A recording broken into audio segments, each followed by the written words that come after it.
ជំរាបសួរពុកម៉ែបងប្អូនថ្ងៃនេះយើងមកជួបគ្នាម្ដងទៀតហើយថ្ងៃនេះខ្ញុំនឹងលើកយកខ្សែបាត់ដៃដែលជាខ្សែដ៏ល្បីហើយប្លែកមកចែកជូនពុកម៉ែបងប្អូនឲ្យបានស្គាល់ខ្សែសំខាន់នៅលើបាតដៃរបស់យើងគឺមានខ្សែជីវិតខ្សែខួរក្បាលនិងខ្សែបេះដូងហើយនៅលើបាតដៃរបស់យើងធម្មតាគឺខ្សែខួរក្បាលនិងខ្សែបេះដូងឃ្លាតពីគ្នាដូចក្នុងរូបភាពអញ្ចឹងពុកម៉ែបងប្អូនប៉ុន្តែខ្សែនេះជាខ្សែប្លែកគឺខ្សែខួរក្បាលនិងខ្សែបេះដូងជាប់គប់គ្នាតែមួយដូចក្នុងរូបភាពអញ្ចឹងពុកម៉ែបងប្អូន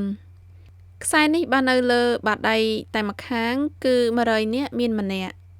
បើមាននៅលើបាតដៃទាំងសងខាងគឺ1000នាក់មានម្នាក់តើពុកម៉ែបងប្អូនមានខ្សែបាតដៃប្រភេទនេះឬទេបើសិនជាមានសូម comment ជួយប្រាប់ខ្ញុំផងខ្សែបាតដៃនេះអ្នកខ្លះមានរាសីខ្ពស់ត្រដែតមានបុណ្យស័ក្តិខ្ពស់ឬក៏រកស៊ីបានជោគជ័យ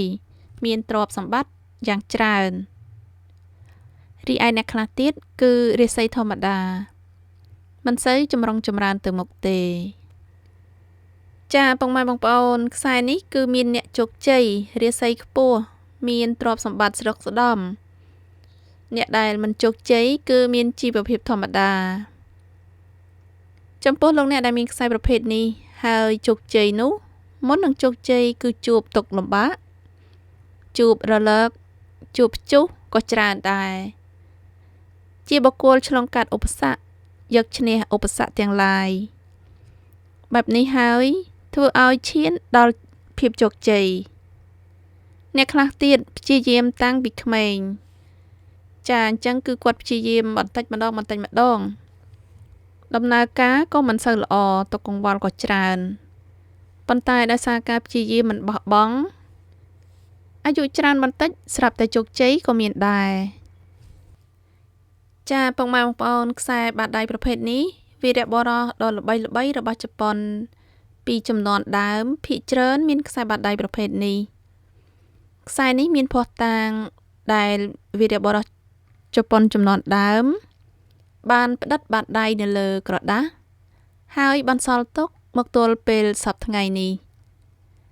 ជាវីរបុរសដ៏ឆ្នើមអ្នកខ្លះឲ្យឈ្មោះថាជាស្ដេចដ៏ឆ្នើមឬក៏ជាវីរបុរសដ៏ឆ្នើមចម្បាំងបានរាជបល្ល័ង្កគឺធ្វើសឹកសង្គ្រាមបានទទួលជោគជ័យច្រើនលើកច្រើនសារជាបុគ្គលពូកែហើយមានសំណាងខ្លាំងណាស់ចាអញ្ចឹងខ្សែនេះខ្ញុំដាក់ឈ្មោះឲ្យថាជាខ្សែជ័យជំនះពុកម៉ែបងប្អូនលោកអ្នកដែលមានខ្សែប្រភេទនេះគឺជាបុគ្គលមានសមត្ថភាពខ្ពស់បើធ្វើការងារឬក៏រកស៊ីអ្វីមួយជាការងារឬក៏មុខរបរដែលម្ចាស់បាត់ដៃចាប់អារម្មណ៍ពេញចិត្តចង់ធ្វើចាអញ្ចឹងគាត់ធ្វើការងារអ្វីមួយឬក៏រកស៊ីទាល់តែការងារដែលម្ចាស់បាត់ដៃស្រឡាញ់ពេញចិត្តបែបនេះហើយងាយនឹងឈានដល់ភាពជោគជ័យប៉ុន្តែបើការងារឬក៏ការរកស៊ីអ្វីមួយដែលម្ចាស់បាត់ដៃមិនចាប់អារម្មណ៍មិនចង់ធ្វើនោះគឺមិនងាយនឹងចម្រុងចម្រើនទៅមុខទេចាអញ្ចឹងម្ចាស់បាត់ដៃដែលមានខ្សែប្រភេទនេះបើរកស៊ីឬក៏ធ្វើការងារណាដែលខ្លួនស្រឡាញ់ចូលចិត្តចង់ធ្វើចាំធ្វើការងារនឹងល្អប្រសើរទៅមុខចំណែកទំនាក់ទំនងរវាងអ្នកដទៃម្ចាស់បាត់ដៃមានចំណុចរឹងរូសបន្តិចទំនាក់ទំនងរវាងអ្នកដទៃពេលខ្លះនឹងមានភាពតានតឹងសូមលោកអ្នកប្រុងប្រយ័ត្នត្រង់ចំណុចនេះដែរយើងត្រូវរៀនបន្ធូរបន្ថយសម្របតាមស្ថានភាពផងដែរ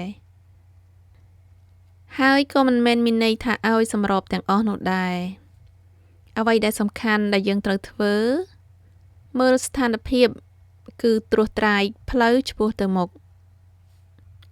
ខ្សែបាតដៃប្រភេទនេះមានសំណាងខ្លាំងណាស់ប៉ុន្តែពេលខ្លះរាសីឡើងចុះក៏ខ្លាំងដែរខ្សែជ័យជំនះនេះក៏មានដូនតាដ៏ខ្លាំងពូកែតាមជួយថែរក្សាលោកអ្នកផងដែរខ្សែនេះបើមាននៅលើបាតដៃម្ខាងចាបើសិនជាមាននៅលើបាតដៃតែម្ខាង គឺ100នាក់មានម្នាក់ប៉ុន្តែបើសិនជាមាននៅលើបាតដៃទាំងសងខាងគឺ1000នាក់មានម្នាក់ប៉ុន្តែសម័យបច្ចុប្បន្ននេះបន្តពូជរាលដាលជាបន្តបន្ទាប់មកមានចំនួនច្រើនជាងសម័យមុនបើខ្សែនេះមាននៅលើបាតដៃតែម្ខាងក៏មានសំណាងល្អដែរហើយខ្សែជោគជ័យនេះបើមាននៅលើដៃខាងឆ្វេងគឺមានបុណ្យសំណាងតាំងពីកំណើតបើមាននៅលើបាតដៃខាងស្ដាំគឺបុណ្យសំណាងដែលសាងក្នុងពេលបច្ចុប្បន្នចំពោះខ្សែបាតដៃប្រភេទនេះបើគិតស្មុគស្មាញខ្វល់ខ្វាយខ្លាំងពេកมันអាចធ្វើអ្វីឲ្យដំណើរការទៅមុខបានល្អទេសូមប្រយ័ត្នផងដែរចំណុចសំខាន់ចុងក្រោយនេះគឺខ្សែបាតដៃជ័យជំនះនេះថែមទាំងមានខ្សែវាសនាមួយខ្សែទៀតយ៉ាងច្បាស់គឺកាន់តែពិសេសអស្ចារ្យខ្សែនេះពីចំនួនមុនមានឈ្មោះថាវីរបុរសដ៏ឆ្នើមទទួលបានជ័យជំនះសម័យបច្ចុប្បន្នខ្សែជ័យជំនះនេះបង្ហាញពីសមត្ថភាពនិងការងារបើមានខ្សែវាសនាមួយខ្សែទៀតកាន់តែពិសេសខ្លាំងណាស់ការងារឬក៏ការរកស៊ីងាយនឹងឈានដល់ភាពជោគជ័យចំពោះបងប្អូននៅក្មេងហើយមានខ្សែបាតដៃប្រភេទនេះកុំអាលអស់សង្ឃឹមអាយុច្រើនបន្តិចនឹងទទួលបានជោគជ័យមានចំណូលចូលយ៉ាងច្រើនចាអញ្ចឹងលោកអ្នកដែលមានខ្សែបាតដៃប្រភេទនេះនៅលើបាតដៃទាំងសងខាងហើយមានខ្សែវាសនាមួយខ្សែទៀតយ៉ាងច្បាស់ជាបុគ្គលមានសមត្ថភាពខ្ពស់មានសំណាងល្អមានចរិតរឹងរូសមានភាពក្លាហានមានឫកពាប្លែកពីអ្នកដទៃប៉ុន្តែកុំខ្វល់ពីភ្នែកអ្នកដទៃខ្លាំងពេកអ្វីដែលលោកអ្នកចង់ធ្វើគឺព្យាយាមធ្វើឆ្ពោះទៅមុខនិងទទួលបានជ័យជំនះចាអញ្ចឹងសូមអរគុណពុកម៉ែបងប្អូនដែលបានតាមដានវីដេអូរបស់នាងខ្ញុំបើសិនជាពុកម៉ែបងប្អូនចាប់អារម្មណ៍សូមជួយឲ្យមេដៃនិងចុចសញ្ញាកណ្ដឹងដើម្បីជាការលើកទឹកចិត្តហើយនឹងទទួលបានវីដេអូថ្មីៗនៅពេលក្រោយទៀតជូនពរសំណាងល្អទាំងអស់គ្នា